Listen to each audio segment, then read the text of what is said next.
बिस्मिल्लाहिर्रहमानिर्रहीम।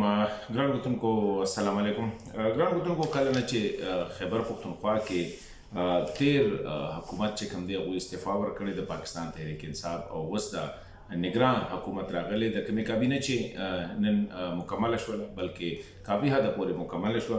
اوس ښکاري داسې چې دې حکومت ته د ټولو نه غټ چیلنج بسوي.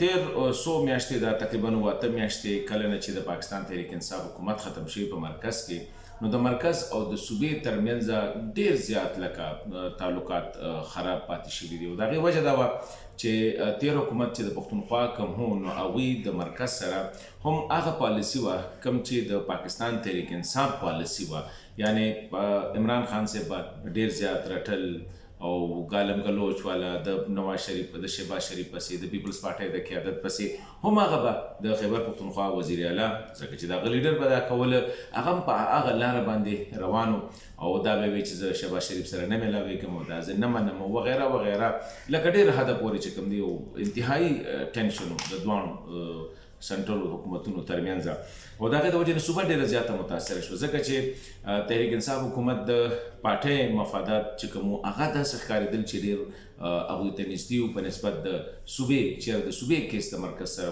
واخلي. د سیاست یې پکار دی چې مرکزي پارټۍ ته پرېښي، صوبې حکومت چې کوم دی هغوی خپل تعلق ټیک کړی وي.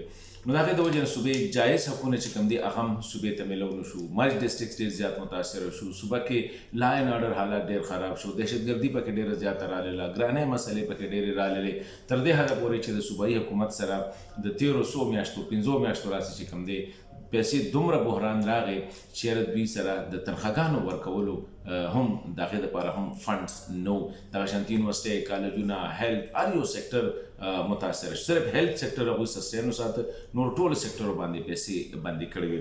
اوس د دې حکومت لپاره غټ چیلنج هم دا دی چیرې دوی د مرکز سره تعلقات ښه کړي او ښه کېدی ځکه چې چیرې که ګورنر صاحب دی که وزیر اعلی دی نو د مرکز سره هغسې سیاسي دغه نشته، بلکې ګورنر صاحب خو چې کوم دی خو مولانا فضل الرحمن صاحب د پارټۍ دی. فضل الرحمن صاحب هغه ورځ چې مرکز هغه مخکې وی چیرې مرکز به پیسې نه ورکړي تحریک انصاف حکومت اوس تقریبا د دوی سره دغه دی. اوس پکار دی چیرې د صوبې جایز حقونو دپاره دوی باقاعده یو پلانینګ وکړي. وزیر اعلی صاحب الریډي ویلی دی چې هغوی یو کیس تیار کړی، خو دا کیس اوس په مؤثره طریقې سره مخکې کول پکار دی. په دې کې مولانا فضل الرحمن صاحب، عوامي نیشنل پارټۍ، پیپلز پارټۍ دې ټولو له به کردار ادا کولی ځکه چې دا یو کال صوبه ډېره زیاته متاثره شوه. او امید دی چیرې دا حکومت به او بیا خاص کر مرکزي حکومت به هم دا څومره زیاتې چې د صوبې سره شوي دي د هغې ازاله به کړي او بیا په خاصه توګه د مرج ډسټرکټ سره که هغه هلته کې دهشتګردي ده، د لا اینډ آرډر مسله ده، که هغه هلته کې د پیسو د فنډز کمې دي، هغوی ته چې کوم فنډز نه به ریلیز کېده، د نیټ هایډل پراپرټ والا، د ګیس رایلټي والا، بلکې کوم چې د بجټري الوکیشن به کېدل د هغې به مسلې وي. نو دا یو غټ چیلنج دی او زه وایم که صوبایي کیرټیکر حکومت په دې کې کامیاب شو نو دا به په صوبې باندې ډېر لوی احسان وي.